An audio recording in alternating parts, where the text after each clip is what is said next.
3장 13절에서 24절까지 말씀입니다. 요한 1서 3장 13절에서 24절까지 말씀입니다.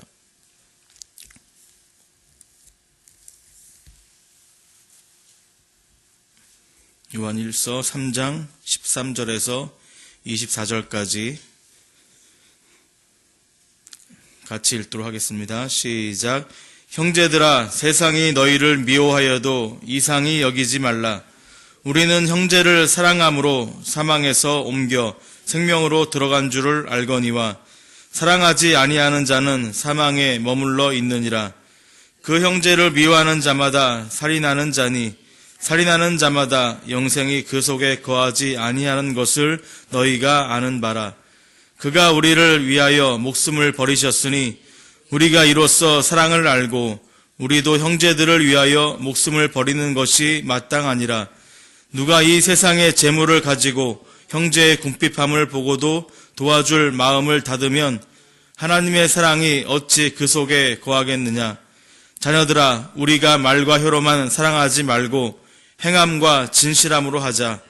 이로써 우리가 진리에 속한 줄을 알고 또 우리 마음을 주 앞에서 굳세게 하리니 이는 우리 마음이 혹 우리를 책망할 일이 있어도 하나님은 우리 마음보다 크시고 모든 것을 아시기 때문이라. 사랑하는 자들아, 만일 우리 마음이 우리를 책망할 것이 없으면 하나님 앞에서 담대함을 얻고 무엇이든지 구하는 바를 그에게서 받나니 이는 우리가 그의 계명을 지키고 그 앞에서 기뻐하는 것을 행함이라. 그의 계명은 이것이니 곧 그 아들 예수 그리스도의 이름을 믿고 그가 우리에게 주신 계명대로 서로 사랑할 것이니라. 그의 계명을 지키는 자는 주 안에 거하고 주는 그의 안에 거하나니 우리에게 주신 성령으로 말미암아 그가 우리 안에 거하시는 줄을 우리가 아느니라. 아멘.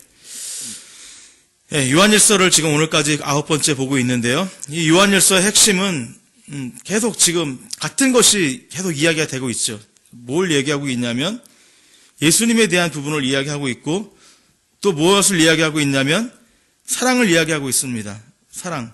그리고 오늘은 그 예수님 안에 거하고 사랑 안에 거하면 무엇을 이야기하냐면 기도의 응답에 대한 부분도 이야기하고 있음을 봅니다.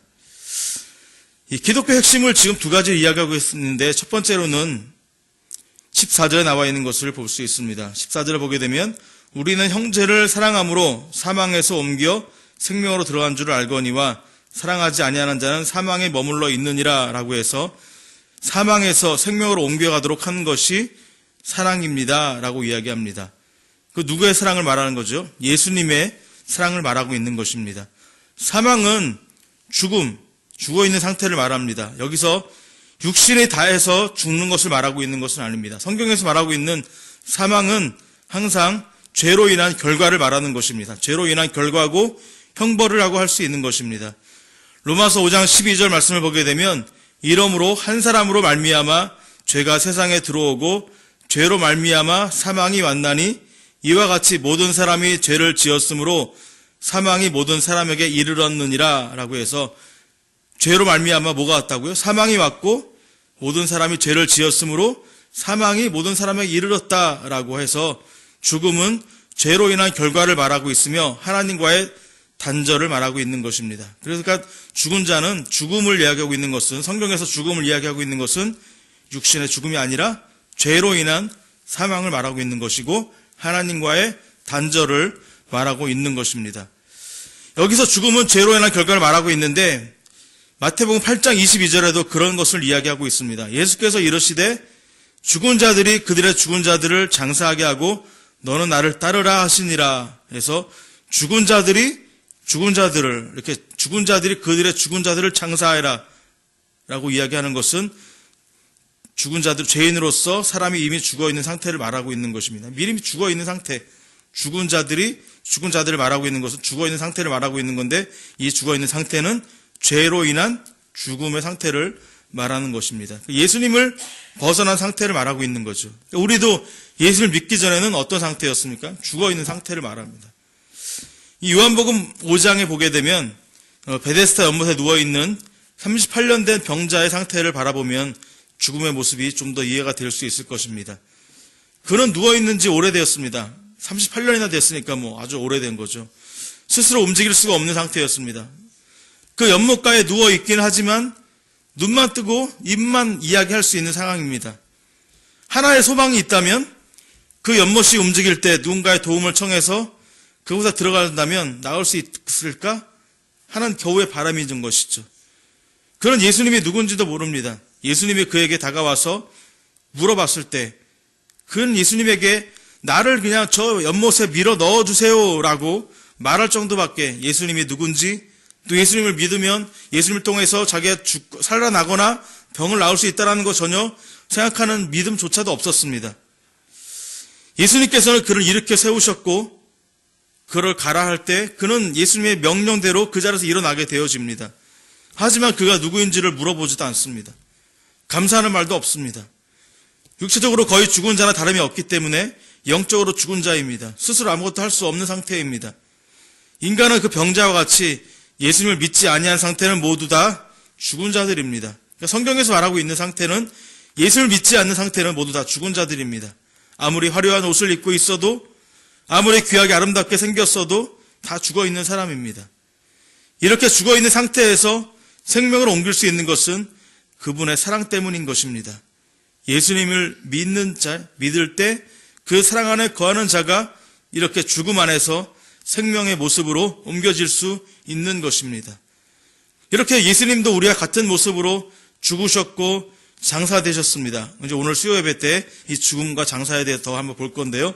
이렇게 우리와 똑같은 사람의 모습으로 죽으셨고 장사되셨습니다. 그러나 그의 죽음은 우리 인간들과 같이 죄로 인한 죽음이 아니었습니다. 예수님의 죽음은 하나의 목적, 우리를 위한 죽음이었던 것입니다. 우리를 위해 죽으셔야만 우리가 살 수 있기 때문에 우리를 위해 죽으신 것입니다. 세상 사람들의 죽음은 무슨 죽음이라고요? 죄로 인한 형벌, 육신의 죽음을 이야기하는 것이 아니라 죄로 인한 형벌, 하나님과의 단절을 말하고 있는 것입니다. 그의 자녀들에게, 그의 택한 백성들에게 생명을 주시기 위한 과정으로 해서의 죽음인 것입니다. 그리스도는 우리를 대신해서 죽으셨습니다. 그리스도 안에서 하나님이 우리를 자녀로 삼아주시는 것이며 그리스도 안에서 그를 믿는 자들에게 하나님께서는 새로운 창조의 사역으로 우리를 다시 새롭게 탄생시키신 것입니다. 그것이 이제 성령님께서 행하시는 일이시죠. 뚫고 들어오시는, 목사님께 매일 말씀하고 자주 이야기하는 뚫고 들어왔다. 뚫고 들어오시는 성령님의 은혜를 통해서 우리가 새롭게 다시 태어나는 것입니다. 이렇게 죽음에서 생명으로 옮겨지는 것은 하나님의 사랑 외에는 어느 것도 할 수 없는 일입니다. 그러나 이렇게 뚫고 들어온 사랑이 우리 안에 거하게 되어짐으로 인해서 영적인 싸움은 계속 그때부터 시작이 되어지는 것입니다. 죽어있는 상태는 영적인 싸움이 되어질 수가 없는 것이죠. 그러니까 이렇게 새롭게 탄생이 된 가운데서 이제는 죄와의 싸움은, 세상과의 싸움은 끝난 것이 아니라 시작되어지는 것입니다. 이런 싸움은 요한일서 2장에 나오기는 자녀된 자, 아비된 자, 청년된 자라고 제가 주일날 아침 말씀드렸던 것처럼 그렇게 각기 다른 자의 모습으로 다른 위치에서 다른 시험과 유혹이 온다고 말씀을 드렸습니다. 이 싸움은 주님 곁으로 갈 때까지 계속되는 싸움인 것을 보게 되는 것입니다. 작년 4월 3일에 재미있는 일이 하나 있었습니다. 조세영 씨라고 불리는 그 대도 도둑놈이 잡혔습니다. 서초동 아파트 1층을 털다가 주민의 신고로 잡혔습니다. 1970년대, 80년대에 이 부잣집과 유력인사집을 털어가지고 가난한 사람들을 나눠줘서 때로는 의적이라도 불리기도 하고 대도라고 불렸던 사람입니다. 그는 98년도에 출소해서 신학 공부를 해서 목사 안수를 받았습니다. 이 종로에 선교회를 열어가지고 간증을 다니기도 했습니다.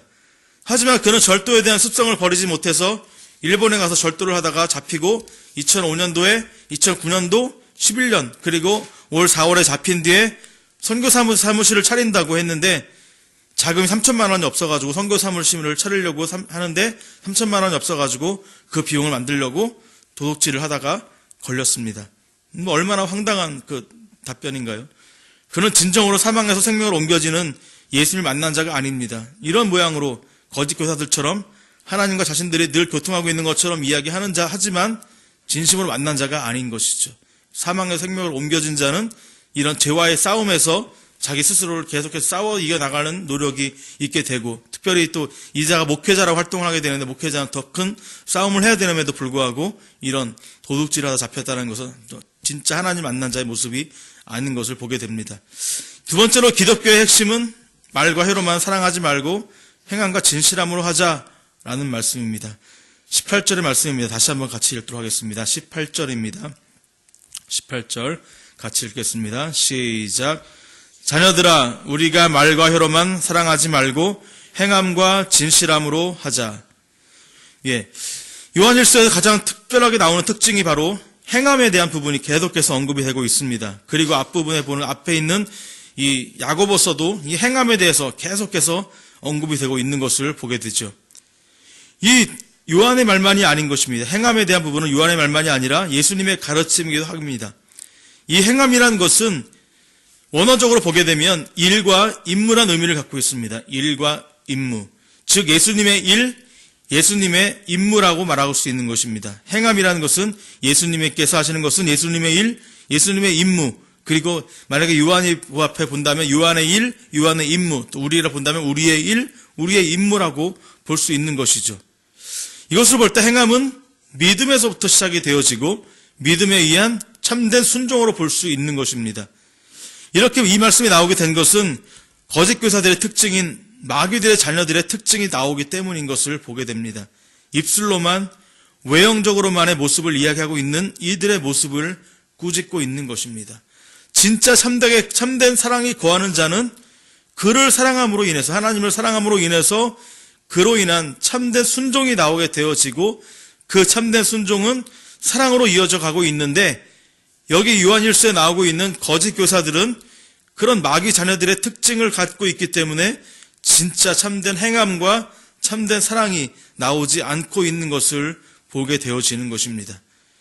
요한일서 2장 22절과 23절을 보게 되면 예수님의 육체로 오신 것을 부인하게 된다라는 것을 이야기하고 되고 있습니다. 예수님의 그리스도이심을 부인한다라고 이야기하고 있는 거죠. 아버지와 아들을 부인한다라고 이야기합니다. 그렇게 아버지와 아들을 부인한다고 하는 것은 하나님이 인간을 창조하셨고 또 하나님이 예수 그리스도를 보내주셨다라는 하나님의 자체까지도 부인하고 있는 모습을 보게 되는 것입니다. 다음 장에 나오고 있는 요한일서 4장 1절을 한번 찾아서 보도록 하겠습니다. 요한일서 4장 1절, 4장 1절과 2절을 한번 읽도록 하겠습니다. 요한일서 4장 1절과 2절입니다. 시작. 사랑하는 자들아, 오직 영들이 하나님께 속하였나 분별하라. 많은 거짓 선지자가 세상에 나왔습니다. 이로써 너희가 하나님의 영을 알지니 곧 예수 그리스도께서 육체로 오신 것을 시인하는 영마다 하나님께 속한 것이요. 예. 창세기 2장 7절에 보면 생기를 그 코에 불어넣으시니 사람이 생명이 되느니라 라고 해서 사람에게 영을 불어넣어주시는 이는 하나님이십니다. 그런데 여기 보게 되면 사랑하는 자들 영을 다 믿지 말라라고 이야기하고 있습니다. 그러니까 오직 영들은 하나님께서만 속하여 있는데 영을 이야기하고 있는, 영만이 선하다라고 이야기하고 있는 이 초기 영주주의들의 자의 모습은 하나님을 정말 알지 못하는 자들의 모습인 것이죠. 그리고 2절에 보게 되면 너희가 하나님의 영을 알지니, 그러니까 너희가 말하는 건 우리를 말하고 있는 거죠. 본문을 보고 있는 자들, 그리고 요한 1서를 봤던 그 당시의 사람들입니다. 하나님의 영을 알지니 곧 예수 그리스도께 육체로 오신 것을 시인하는 영마다 하나님께 속한 자라고 이야기합니다. 예수 그리스도를 육체로 시인한다는 말씀을 언급하는 것은 이 예수 그리스도의 영, 하나님께 오신 영을 그들은 모른다라고 바꿔서 생각을 할 수가 있는 것이죠. 그러니까 우리는 하나님의 영을 알고 예수께서 육체로 오신 것을 분명히 알고 있지만 이 거짓 선지자들은 이것과 반대되는 삶을 살아가고 있기 때문에 요한 1서에서 요한은 그렇게 거짓 선지자들은 하나님의 영을 모르는 이야기하고 있으며 하나님께서 참된 사람을 만드셨고 그들에게 생명을 부어주셨다라는 그 자체를 부인하는 것부터 시작이 되어지는 모습이 그들에게 드러나고 있다라는 것을 볼 수 있는 것입니다. 하나님의 전능하심과 그의 뜻과 의지조차 무시하는 것이 되어지기 때문에 그들은 신앙의 기본적인 큰 문제를 가지고 있는 것입니다. 하나님을 아는 자들은 그의 속성이 그에게서 나오게 되어집니다.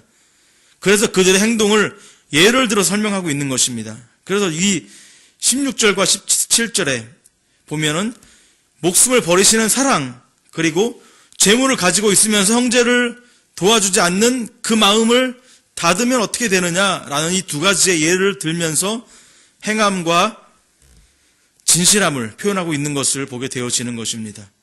그러면 행함과 진실함을 어떻게 예를 이야기하고 있느냐 보게 되면 첫 번째로는 16절에 나와 있는 것입니다. 그가 우리를 위하여 목숨을 버리셨으니 우리가 이로써 사랑을 알고 우리도 형제들을 위하여 목숨을 버리는 것이 마땅하니라. 이것이 첫 번째 예입니다. 이것을 보면은 우리도 형제들을 위해 목숨을 버리는 것이 마땅하다라고 이야기되고 있는데, 이것을 원어적으로 풀이해 보게 되면 이것으로 우리가 사랑을 알아왔다. 왜냐하면 그분께서 우리를 위하여 그분의 목숨을 내놓았기 때문이다. 그리고 우리의 형제들을 위하여 목숨을 내놓도록 빚을 지고 있다. 이렇게 원어로 이렇게 되어 있습니다. 우리가 형제들을 위하여 목숨을 내놓도록 빚을 지고 있다. 그러니까 목숨을 버리는 것이 마땅하니라 라고 이야기하는 것은 조금 이제 방향이 다르고 있지만, 지금 우리가 가야 할 상황은 어디까지 가야 되냐면 이 목숨을 버리는 단계까지 가야 되는 것입니다. 마땅하다라고 지금 성경에 나와 있는 것처럼 우리는 예수님에게 목숨을 빚지고 있는 자입니다. 예수님을 통해서 죽음에서 생명으로 누릴 수 있는 축복과 사랑을 받은 것처럼 우리도 예수님에게 이 생명을 받은 자들이기 때문에 우리도 이 목숨을 버리는 것이 마땅하기 때문에 이런 빚을 갖고 있는 자로서 그 정도까지 나아갈 수 있도록 계속해서 전진해 나가라라는 의미입니다. 결과로는 우리가 그런 짓에 갈 수 있도록 하라라고 이야기하고 있는 것이고, 아까 원어적으로 봤던 것처럼 우리는 예수님께 생명을 선물로 받은 자들이기 때문에 빚을 지고 있다고 생각을 늘 하고 있어야 됩니다. 그것은 이 거룩하고 감사한 빛이 될 것입니다. 하지만 빛의 특징이 마음에 부담을 줍니다. 왜냐하면 우리는 빛을 뚫고 들어오는 사랑을 우리가 받았기 때문에 그 사랑은 거룩한 부담이 되어질 수 있는 것입니다. 하나님과의 교제를 이루어지기 때문에 하나님께서 명령하시고 하나님께서 주시는 그 사랑을 자연스럽게 행하고 나가게 되는 것이 우리가 가져야 될 마음의 거룩한 부담이기 때문에 이 사랑을 행위를 담당할 자로서 부담은 선한 것이 되어질 수 있는 것이죠. 예수님이 목숨을 버리셨으니와 같이 우리도 목숨을 버리는 것은 버리셨다. 이 말은 포기하다, 내어놓다라는 의미입니다. 즉 옷을 벗어놓듯이 육체의 생명을 형제를 위해서 하나님의 필요에 따라 내어놓는 것을 말합니다. 그러니까 그 사랑하는 자들을 위해서, 형제들을 위해서 내어놓는 것이 이제 목숨을 버린다라고 표현하고 있는데요. 이렇게 하나님의 필요에 따라 내어놓을지라도 이 땅에서는 고난이 있게 되고 이 고난이 지나게 되어져야 자연스럽게 내어놓게 되어지는 것입니다. 그러니까 이게 우리가 목숨을 내어놓고 싶다고 해서 목숨이 내어지는 것이 아니라 어느 이렇게 신앙에 그렇게 단계로 성숙해져 가야 이 목숨도 내어놓을 수 있는 믿음에까지 이르게 되어지는 것입니다. 재미있는 예가 있는데 이것도 일제시대 때 우리가 잘 알고 있는 주기철 목사님이 계셨습니다. 주기철 목사님이 이제 순교를 앞두고 있는 상황에서 정말 먹고 싶은 게 있었는데 뭐냐면 숭늉이 그렇게 먹고 싶으셨다고 합니다. 그러니까 감옥에서 이제 며칠 안 있으면 죽게 되는데 숭늉이 그렇게 먹고 싶더라는 거예요. 참 숭늉 중에 좋은 것도 아닌데 물 한 잔 이렇게 따뜻한 그 누룽지를 끓였는데 그 숭늉이 그렇게 먹고 싶어가지고 면회로 온 사모님에게 여보 나 숭늉이 먹고 싶어. 나 숭늉이 정말 먹고 싶어. 라고 그렇게 사모님에게 이야기하자 그 사모님이 목사님에게 이렇게 이야기합니다. 목사님 순교만 생각하세요. 하나님만 생각하세요. 하나님 나라에 갈 것만 생각하세요. 라고 목사님이 그 말씀하는 것을 사모님이 다시 한번 하나만 생각하시라고, 그 다른 것에 마음을 두지 말고 하나님 나라, 하나님만 생각하시고 순교할 수 있도록 이 마음의 준비를 잘 하시라고 격려해 주시는 것을 보게 됩니다. 이 목숨을 내어놓는 것도 하나님이 도와주셔야 가능한 것입니다. 사랑도 마찬가지입니다. 이런 사랑을 위해서 우린 준비되어야 한다고 강조하고 있는 것입니다. 요한복음 15장 13절 말씀해 보게 되면 사람이 친구를 위하여 자기 목숨을 버리면 이에서 더 큰 사랑이 없나니라고 말씀하고 계십니다. 더 큰 사랑, 우리가 그 사랑까지 갈 수 있도록 우리는 계속해서 한 단계 한 단계 나아가는 것입니다. 예수님을 믿는다고 우리가 바로 형제들을 위해 사랑할 수 있는 그런 사랑의 단계는 아닌 것이죠. 그만큼 예수님의 사랑이 우리 안에 충만히 거하게 되고 그 죽을 수 있는 것, 주님을 위해 죽을 수 있는 것, 형제를 위해 죽을 수 있는 것, 모두 다 그것도 하나님께 도와주시고 하나님께서 인도해 주셔야 가능한 것입니다. 이 사랑이 실제적으로 행할 수 있도록 계속 우리는 마음의 삶을 주님의 닮아지도록 계속 노력하시고 기도하셔야 되는 것이죠. 예수님의 사랑을 닮아서 우리도 형제들을 정말 진정으로 사랑하고 진정 그 형제들에게 목숨까지 내어놓을 수 있는 그 사랑을 우리가 할 수 있도록 인도해 주시옵소서라고 기도하실 수 있는 저와 여러분 되어지기 바라겠습니다. 두 번째로는 재물을 이야기하고 있습니다. 17절 말씀을 같이 읽도록 하겠습니다. 3장 17절 말씀입니다. 시작. 누가 이 세상의 재물을 가지고 형제의 궁핍함을 보고도 도와줄 마음을 닫으면 하나님의 사랑이 어찌 그 속에 거하겠느냐라는 것이죠. 이 말씀만 보시면 잘 이해가 안 돼서 원어로 다시 한번 보게 되면요, 좀 더 이해하기가 쉽습니다. 참으로 누구든지 세상의 재산을 가지고 필요를 따라 그의 형제를 지켜보고 그로부터 그의 심장을 닫는다면 어떻게 하나님의 사랑이 그의 안에 머물겠느냐. 심장이라는 말이 나오게 됩니다. 그래서 먼저 누구든지라고 하는 의미가 되어지는데요, 이것은 믿음을 가진 자들을 말하고 있습니다. 먼저 누구든지는 누가라는 의미인데 여기서 원어에서는 먼저 누구든지 이렇게 되는데요, 믿음을 가진 자들을 말하고 있는 것입니다. 세상의 재물을 가지고는 부유한 자를 말하고 있는 것이 아닙니다. 이 세상의 재물을 가지고 있다고 해서 여기서는 우리는 부유한 자라고 생각하고 있는데 그것은 아니라 세상에서의 삶을 살아가고 있는데 필요한 재물을 가진 모든 자를 말하고 있는 것입니다. 그러니까 우리들을 말하고 있는 것이죠. 먼저 믿은 자, 세상의 삶을 살아가는데 필요한 재물을 가진 모든 자니까 우리가 모두가 해당됩니다. 우리도 왜냐하면 세상의 삶을 살아가면 필요한 것을 우리들이 가지고 있기 때문인 것이죠. 그리고 그 다음에 나오고 있는 형제의 궁핍함을 보고도, 이것은 언어로 아까 말씀드린 것처럼 필요를 가진 형제를 지켜본다는 말은 그의 믿음의 형제의 사정을 충분히 알고 느끼고 있음에도 불구하고 돕지 않는 자가 있으면 안 된다라는 것입니다. 그러니까 우리 주변에 어려운 자가 있는 것을 우리가 알고 있고 충분히 느끼고 있음에도 불구하고 돕지 않으면 안 된다라는 것을 말하고 있는 것입니다. 그러니까 재물을 가진 자가 돕는 것이 아니라 같은 상황의 형편에 처해 있을지라도 그 형편에 어려운 자가 있는 것을 안다면 도와주라는 말씀인 거죠. 우린 이런 돕는 자의 삶에서 먼저 자신의 형편을 살피게 되죠. 나도 어려운데 그냥 넘어가는 경우가 참 많이 있습니다. 이런 나눔과 사랑은 간단한 것부터 우리가 기도해주고 격려해주고 그리고 나눌 수 있는, 가지고 있는 것 작은 것이라 나눌 수 있는 일상적인 삶에서부터 시작되어야 하는 것을 이야기하고 있는 것이고요. 교회는 또한 그것을 감당하도록 준비하고 나아가는 노력도 반드시 필요함을 말하고 있는 것입니다. 그 뒤에 나오고 있는 어찌 그 속에 거하겠느냐라는 그 말은 그의 심장을 닫는다면 어떻게 하나님의 사랑이 그 안에 머물겠느냐라는 말입니다. 그러니까 이것을 통해서 전도가 이루어질 것인데, 하나님의 전도가 이루어질 것인데 그 형편 알면서도 그 형편을 도와주지 않게 되면 그로 인한 마음이 닫혀지게 되어짐으로 인해서 그들에게 전달될 하나님의 사랑이 가지 못하도록 막혀서는 안 된다라는 것을 지금 이야기하고 있는 것입니다.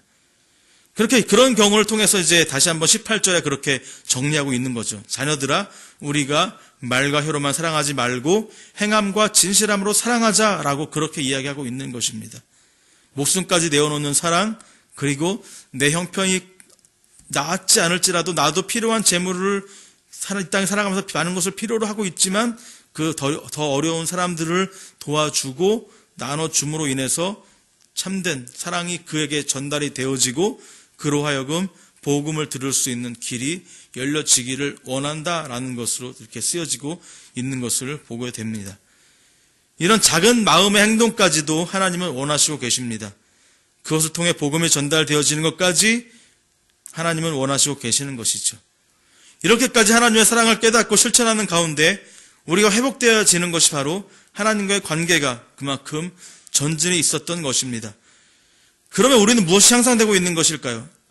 참 희한하게 오늘 본문에 보게 되면 이렇게 목숨까지 내어놓는 사랑과 재물을 나눠준 사랑을 하게 되고 그렇게 된 다음에는 20절 말씀을 같이 한번 읽어볼까요? 20절입니다. 20절 시작. 이는 우리 마음이 혹 우리를 책망할 일이 있어도 하나님 우리 마음보다 크시고 모든 것을 아시기 때문이라.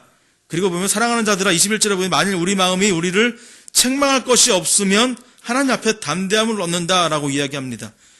그러니까 우리 마음을 하나님께서 알고 계시기 때문에 우리는 이런 사랑하는 마음, 형제들의 목숨을 버리려고 하는 그 마음까지 한 단계 한 단계 나아가게 되고, 그리고 이 재물을 나눠주고 함으로 인해서 그 형제에게 복음을 전할 수 있는 사랑까지 나아가게 되면 우리 마음이 나는 그래도 하나님을 말씀을 순종하면서 하나님과의 관계를 통해서 그렇게까지 나아가려고 하는 그 애씀이 뭘 얻느냐면 하나님 앞에 담대함을 얻게 된다라고 하는 것이죠.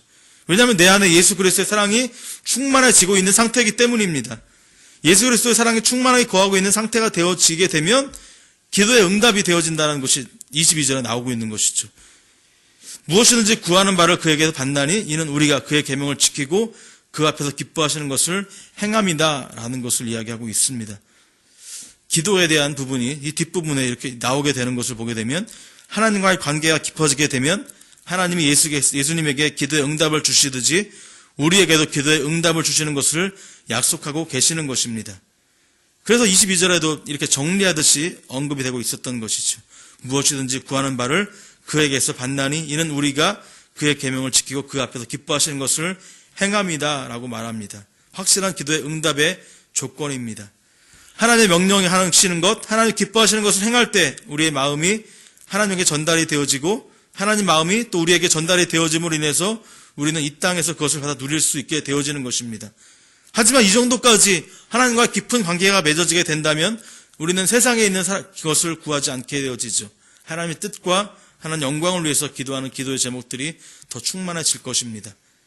그런 단계로 나아가는 것, 오늘 우리가 기도하는 목적이 바로 그 단계까지 나아갈 수 있는 것, 형제들을 위해서 목숨을 버릴 수 있는 것, 그리고 재물을 나눠주고 그 재물을 통하는 가운데서 진정한 마음과 복음이 전달되어질 수 있는 것, 그리고 하나님 마음과 우리가 하나가 되어짐으로 인해서 참된 기도의 응답까지 받아질 수 있는 그런 단계를 위해서 기도하시고 나아가실 수 있는 저와 여러분 되어지기를 바라겠습니다. 기도하겠습니다. 하나님 아버지 감사합니다. 형제를 사랑하는, 형제를 위해서 목숨을 버릴 수 있는 사랑, 그리고 재물을 나눠줄 수 있는 사랑, 그리고 그 마음을 나눠주고 그 마음을 통해서 전도까지 되어질 수 있는 그 사랑, 하나님 주님께서 말씀하신 그 사랑을 우리가 그렇게 그 단계까지 나아갈 수 있는 것을 위해 기도하게 하여 주시옵소서. 사랑하는 것도 하나님 우리의 힘으로 가능한 것이 아닙니다. 충분히 예수님의 사랑이 우리 안에 충만히 거할 때 그 사랑까지 나눌 수 있는 것이고 목숨까지 내어줄 수 있는 것입니다. 하나님 주님께서 말씀하신 그 사랑 저희들이 그렇게 감당할 수 있도록 인도해 주시고 그 사랑을 마음에 충분히 누려질 수 있는 믿음 안에 거할 수 있도록 붙잡아 주시고 인도하여 주시옵소서. 그래서 하나님 기도의 응답까지 받을 수 있다라고 본문에 나와 있는 것처럼 하나님과의 관계가 그렇게 깊어지게 되어지면 하나님 우리의 기도는 세상을 향한 기도가 아니라 하나님 영광을 위한 기도, 그리고 모든 사람들이 주께 돌아오는 하나님 뜻을 향한 기도가 우리 안에 충만히 거할 수 있는 줄 믿사오니 하나님 우리의 기도도 그렇게 주의 영광을 위한 기도가 되어질 수 있도록 주님 인도하여 주시옵기를 간절히 빌고 원합나이다. 바라고 원하는 것은 하나님 우리 포리교회에 속해 있는 성도님들을 기억해 주시고 하나님 그들 한 생명 한 생명에게 충만한 은혜가 거할 수 있도록 붙잡아 주시옵소서. 특별히 연약한 지체를 가진 자들이 있습니다. 하나님 육신의 불편함을 겪어서 아버지 몸된 교회에 나오지 못하고 있는 자들이 있습니다. 하나님 위로해 주시고 치료해 주셔서 회복의 은혜가 있어지게 하여 주시고 하나님과의 만남이 깊숙하게 일어날 수 있도록 다시 한번 하나님 관계가 회복되어진 은혜를 맛볼 수 있도록 성령님께서 육신의 강건함과 영적 회복의 은혜가 있어질 수 있도록 인도해 주셨기를 간절히 빌고 원합나이다. 하나님 아버지 그런 가운데 우리도 하나님 연약한 자들이고 또 우리도 하나님 앞에 여러 가지 기도의 제목들을 또한 오늘도 내어놓습니다. 주여 들어주시고 하나님의 계획하신 때 아름답게 이루어지는 것을 볼 수 있는 충만한 은혜도 느껴질 수 있도록 인도해 주시옵소서. 오늘도 정말 형제의 사랑, 그를 위한 행함과 진실함을 보여지는 자로 나아가는 것을 위해 기도하는 우리들 되어질 수 있도록 주께서 같이 해주셨기를 바라고 나오며 예수님의 이름으로 기도 올리옵나이다. 아멘.